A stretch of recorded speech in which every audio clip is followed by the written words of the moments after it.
Students, today we are going to continue with English chapter 3 from your supplementary reader book Movements, and the name of the chapter is Iswaran the Storyteller.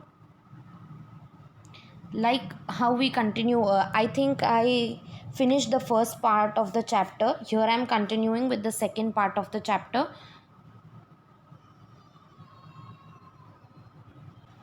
In the first part, we discussed about how Iswaran narrates the stories to his master in the night when he chit chats with him.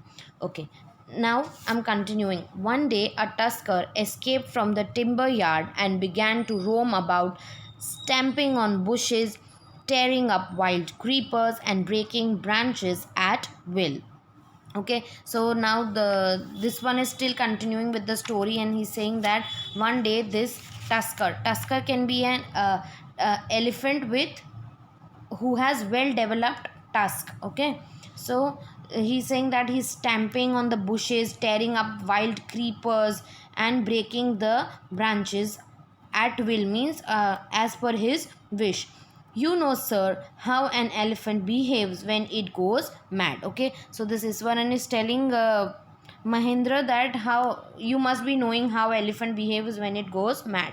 Iswaran would get so caught up in the excitement of his own story that he would get up from the floor and jump about, stamping his feet in emulation of the mad elephant. Okay, so here he would go get so engrossed in narrating the story that he would also start acting like the elephant to give the real feel to Mahendra. Emulation is effort to match or suppress a person or achievement by imitating. Means here it means that he would try to imitate and get the real picture of it. The elephant reached the outskirts of our town, breaking the fences down like matchsticks. He would continue. Okay, so he's saying that he's causing all sort of destruction. He's breaking the fences like as if they are matchsticks, and he continued. It came into the main road and smashed all the stalls selling fruit, mud pots, etc., and clothes. Okay, so he started the breaking and disturbing the whole environment of the village. People ran helter skelter in panic. Helter skelter means run here and there in panic. The elephant now entered a school ground where children were playing, breaking through the brick wall. And now suddenly this elephant entered a school ground by breaking the wall.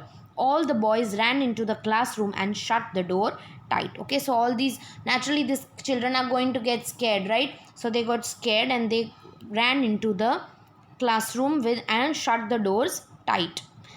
The beast grunt and wandered about. Means grunt means the voice that the elephant makes, and wandered means move here and there, pulling out the football goal post. He pulled out the football goal post, tearing down the volleyball net, tore the volleyball net, kicking and flattening the drum kept for water.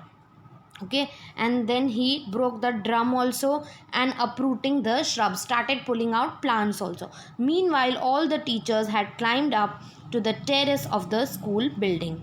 From there they helplessly watched the depredations of the elephant. Okay, so all the teachers and everyone ran up to the terrace and they were watching helplessly. Means they, you cannot go and challenge an elephant, right? So they had no option but to wait and watch what the elephant was going to do next. So they were all watching from there helplessly in depredations, watching helplessly the depredations of matlab the attackings what the elephant was doing, the distractions that the elephant was causing. There was not a soul below on ground. There was not a single one on ground. The streets were empty, as if the inhabitants of the entire town had suddenly disappeared. Everything evacuated so fast that as if no one existed. I was studying in the junior class at that time and was watching the whole drama from the rooftop. Okay, so he's saying, Iswaran saying that I was in junior class and then I was watching the whole drama that happened from the rooftop. I don't know what came over me suddenly. I grabbed a cane from the hands of one of the teachers and ran down the stairs onto the open.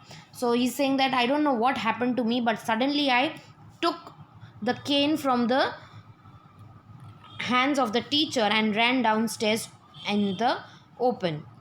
The elephant grunted and menacingly swung a branch of a tree. Menacingly in a way that suggests that presence of danger, means in danger he swung the branches of tree which it held in its tusk. It stamped its feet, kicking up a lot of mud and dust. You know these how dogs and all put the sand behind with the legs. Similarly, it looked frightening, means he got scared. But I moved slowly towards it, stick in hand. With the stick in hand, he moved towards the elephant. People who were watching the scene hypnotized from nearly house tops. Okay, so people were like all hypnotized, means they were in some imaginary thought that what is going on, and they were all stable at that time. The elephant looked at me red-eyed, ready to rush towards me. It lifted its trunk and trumpeted loudly. Okay, so this elephant was all set to bash him up or maybe kill him or hurt him. So he lifted his trunk, and you know that elephant makes that sound. Yeah, similarly he made that sound very loudly, and that moment I moved forward and mustering all my force whacked. Okay, so he put in all his energy and force that he had and whacked means completely exhausted. Its third toenail on the quick, means he hit on the third toenail. The beast looked stunned for a moment, then it shivered from head to toe and collapsed. Okay, then he saw that he was all stunned over there, and he shivered, means he started shaking, and then he collapsed. At that point, Iswaran would leave the story unfinished and get up mumbling. Okay, at that time, then Iswaran stopped narrating the story over there, and then he was mumbling. Mumbling means speaking in a indecent way, and got away from there. I will be back after lighting the gas and warming the dinner.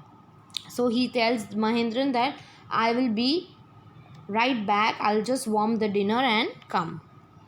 Mahendra, who had been listening with apt attention, would be left hanging. Okay, so again this Mahendra, he left the story halfway, and Mahendran was so interested that he was so connected with the story.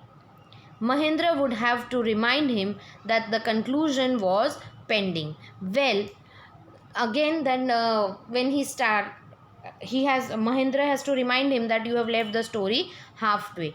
Well, a veterinary doctor was summoned to revive the animal. Then he continues saying that then came a veterinary doctor, means a doctor for animals was summoned. Summoned is ordered to be present to revive the animal. Then someone called the veterinary doctor.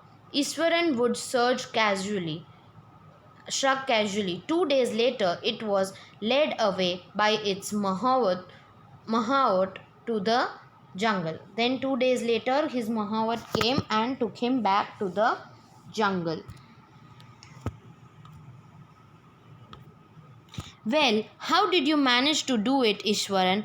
How did you bring down the beast? Okay, so this one is asking how did you manage to do it, and how did you manage to bring down, means how did you manage to collapse him?